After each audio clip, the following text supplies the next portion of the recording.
সবাই কেমন আছেন? আশা করি ভালো আছেন। আজকে আমি রান্না করব অসাধারণ দুধের রাবড়ি। এটা বাচ্চাদের টিফিনের জন্য খুবই সুন্দর ও সুস্বাদু। এটা পাউরুটির উপরে জ্যামের মতন লাগিয়ে দিয়ে বাচ্চারা খুবই পছন্দ করে খেতে, বা পরোটার সাথেও খেতে খুব ভালো লাগে, রুটির সাথেও খাওয়া যায়। এখন আমরা রাবড়ি বানানোর জন্য দুধ, চিনি নিয়ে নেব এবং কিছু ডেকোরেশন করার জন্য কাজু, কিশমিশ, কাঠবাদাম যা প্রয়োজন তা নিয়ে নেবেন। আর এখানে আমরা 3-4 টুকরা পাউরুটি সাইড কেটে গুঁড়ো করে নিয়ে নেব। এবার গরুর দুধের ভিতরে এখানে আমি 1/2 লিটার দুধে মধ্যে 100 গ্রাম চিনিটা আপনাদের টেস্ট অনুযায়ী দিবেন, 1 চিমটি লবণ ও 25 গ্রামের মতন গুঁড়া দুধ দিয়ে দিলাম।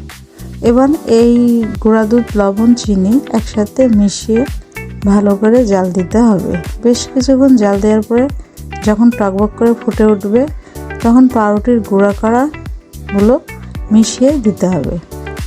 এবার যখন মিশানো হয়ে যাবে তখন কিছুক্ষণ 5 মিনিটের মতন জাল দেওয়ার পরে পাউরুটিগুলো যখন একটু নরম হয়ে যাবে তখন একটি হাতা বা চামচ নিয়ে ঘুরিয়ে ঘুরিয়ে দুধের সাথে একদম মিশিয়ে দিতে হবে।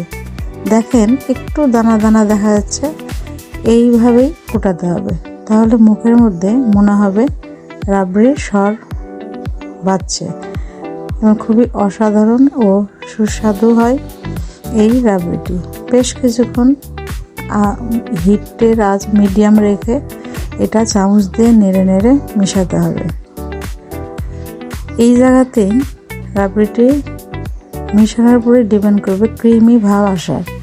ভালোভাবে মিশিয়ে সাইড থেকে একটি চামচ দিয়ে ভালো করে নামিয়ে নিয়ে আবার বেশ কিছুক্ষণ নিচ থেকে নাড়াচাড়া করতে হবে, নিচের দিকে লেগে যেতে পারে না।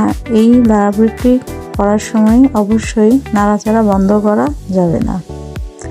এতই অসাধারণ একটি রাবড়ি যে এটা শুধু মুখে পায়েসের মতন, ফিরনির মতন খেতেও যেমন ভালো লাগে, ঠিক তেমনি বাচ্চাদের টিফিনে পাউরুটি সেঁকে নিয়ে এপিট ওপিট লাগিয়েও খুব অসাধারণ লাগে। একবার বাসায় তৈরি করে খেয়ে দেখবেন কতটা সুন্দর ও টেস্টি লাগে। একদম দুধের মালাই যেমন সর পড়ে যায়, ঠিক এই রাবড়িটির মধ্যেও সর পড়ে যায়। দেখেন কত সুন্দরভাবে ফুটতে ফুটতে গাঢ় ও ক্রিমি ভাব চলে এসেছে। সবাইকে ধন্যবাদ। যদি ভিডিওটি ভালো লাগে তাহলে এই চ্যানেলটি সাবস্ক্রাইব করবেন, একটি লাইক ও